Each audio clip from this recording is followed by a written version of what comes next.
Sou peregrino aqui, em terra estranha estou, no reino. Bem-vindo ao podcast Estrangeiros e Peregrinos. A mensagem de hoje será apresentada por Dennis Allen. Chegou a sexta-feira da santidade. Hoje vamos pensar sobre desafios especiais que os solteiros enfrentam na busca da santidade na vida do servo do Senhor. Desde o livro de Gênesis, a Bíblia fala sobre desafios para os solteiros. Quando Deus criou o primeiro homem, em Gênesis capítulo 2, versículo 18, ele já disse que a solidão não faria bem. Diz o Senhor, não é bom que o homem esteja só, farei para ele uma auxiliadora que seja semelhante a ele. Deus viu essa necessidade e supriu a necessidade de companhia, dando para Adão uma mulher, mas em outros sentidos. Ele criou para nós relações familiares, envolvimento social, relações espirituais, especialmente com o próprio Senhor, mas também com outros seres humanos. Fato é que Deus também nos deu desejos bons, desejos que são satisfeitos numa relação especial entre homem e mulher, mas desejos que apresentam dificuldades se forem satisfeitos em outros contextos ou de outras maneiras. Desafios, especialmente para os solteiros. Quando falamos sobre solteiros, pode ser o período da vida antes de casar, ou pode ser que a pessoa continua solteira a vida toda. Em qualquer das circunstâncias, como deve ser o comportamento de uma pessoa santificada, uma pessoa que quer servir ao Senhor durante esta parte da vida? As Escrituras ensinam a importância dos solteiros manterem a vida pura, mesmo tratando das tentações sexuais. No plano de Deus, relações sexuais são reservadas exclusivamente ao casamento lícito entre homem e mulher. Qualquer outro tipo de relação, de alguma forma, viola o princípio que Deus tem ensinado. Diz Hebreus capítulo 13, versículo 4, que o leito matrimonial é puro, a relação entre marido e mulher, mas ele diz que Deus julga aqueles que praticam imoralidade sexual e adultério. Deus criou um contexto específico para satisfazer esses desejos bons que ele deu para os seres humanos. O apóstolo Paulo ensinou sobre esse assunto em 1 Coríntios capítulo 7, onde ele falou que o casamento é uma resposta adequada à dificuldade de manter a pureza sexual. 1 Coríntios 7, versículo 2, digo que por causa da imoralidade, cada homem tenha a sua esposa e cada mulher tenha o seu próprio marido. Que o marido conceda à esposa o que lhe é devido, e também de igual modo a esposa ao seu marido. A esposa não tem poder sobre o seu próprio corpo, e sim o marido. E também, de igual modo, o marido não tem poder sobre seu próprio corpo, e sim a esposa. Não se privem um ao outro, a não ser talvez por mútuo consentimento por algum tempo, para se dedicarem à oração. Depois retomem a vida conjugal, para que Satanás não tente vocês por não terem domínio próprio. Então ele fala que o casamento é uma solução para essa dificuldade de controlar desejos sexuais. E até deixa bem claro que cada um no casamento tem uma responsabilidade. Que o marido deve pensar nas necessidades sexuais da sua esposa. E ela deve satisfazer esses desejos naturais do homem. São desejos bons que Deus deu para os seres humanos por bons motivos, mas ele claramente condena relações sexuais ilícitas, chamados de fornicação, prostituição, impureza, e qualquer ato relacionado a essa impureza.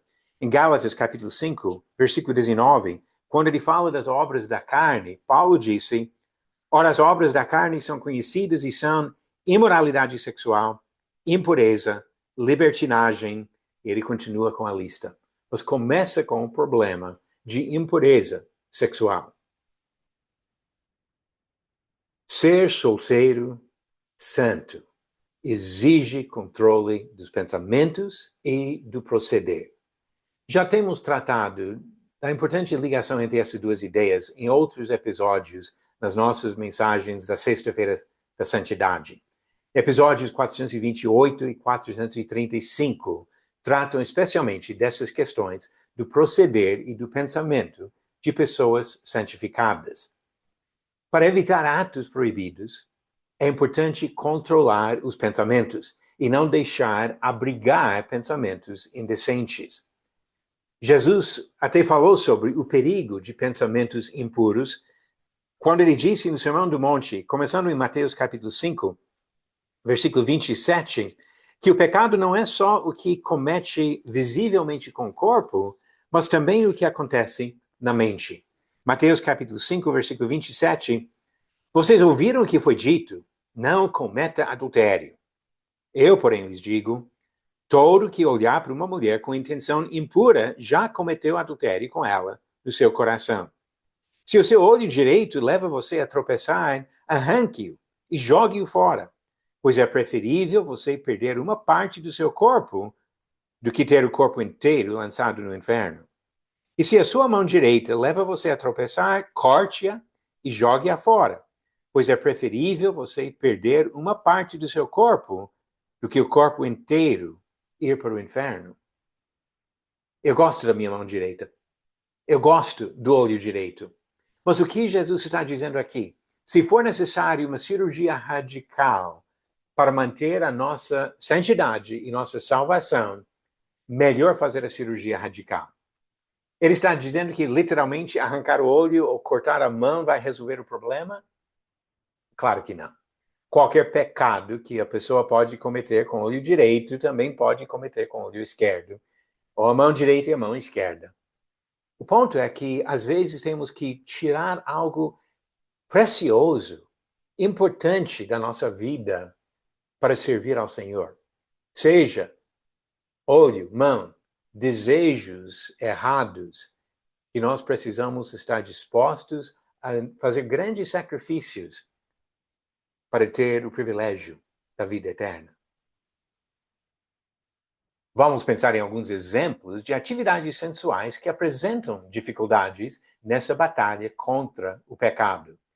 Danças sensuais. Muitas das danças hoje têm o propósito de incentivar pensamentos ilícitos, pensamentos indecentes, ou olhando para o movimento sensual do corpo de outra pessoa, ou por contato entre corpos de duas pessoas, incentivando pensamentos de coisas impuras.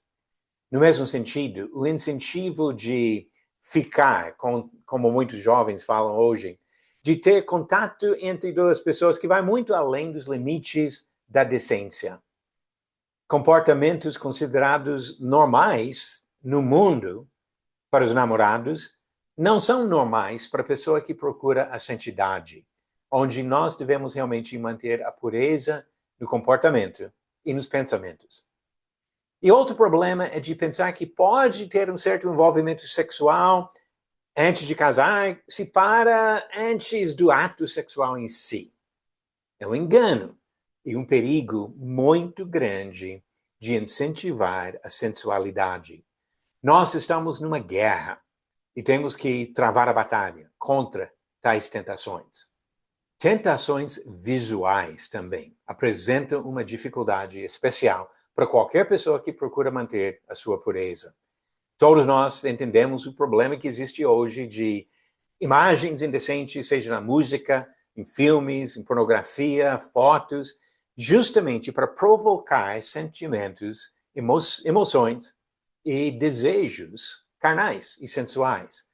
Também existe um problema muito grande com o problema de roupas sensuais.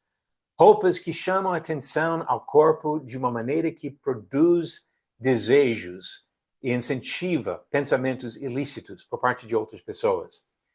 Nesse ponto, eu gostaria de até pedir para os homens ajudarem as mulheres. Os homens são especialmente fracos nesse sentido, de tentação visual. E muitas vezes, o marido ou pai de uma menina pode ajudar bastante sendo sincero, ajudando aquela moça ou aquela mulher a entender que a roupa que ela está usando talvez não seja a roupa mais adequada, que pode provocar pensamentos indecentes em outros homens.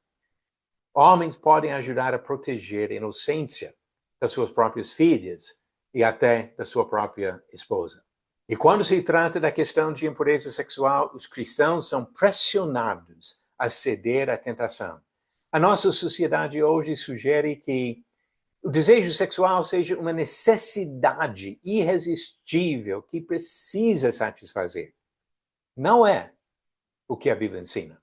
Ensina que é um desejo que pode ser controlado, dominado.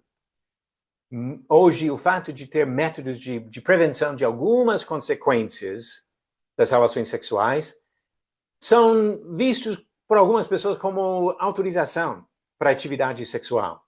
O fato que pode talvez evitar gravidez ou evitar alguma doença sexualmente transmitida, para algumas pessoas sugere que tem a liberdade de fazer o que quiser, sem consequências. Isso olha apenas um ou dois pequenos aspectos da questão do problema da impureza. Estamos em guerra. Vamos à batalha.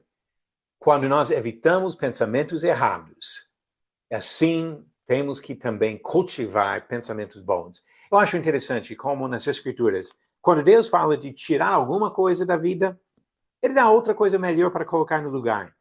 Quando Ele fala de tirar pensamentos errados, Ele fala de colocar no lugar pensamentos bons.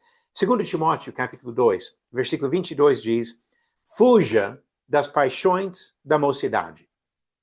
Siga a justiça, a fé, o amor e a paz com os que de coração puro invocam o Senhor.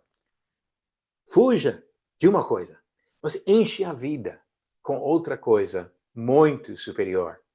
Na próxima sexta-feira da santidade, eu quero continuar com essa questão dos solteiros, mas vamos ver que não é só a questão de pureza sexual, mas outros sentidos que devemos buscar a santidade na vida. Todos nós, casados e solteiros, mas eu quero focar especialmente nos desafios dos solteiros. Isso, se Deus permitir, na próxima sexta-feira.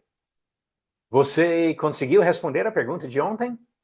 Os apóstolos pediram para escolher quantos homens para cuidar das viúvas na igreja em Jerusalém.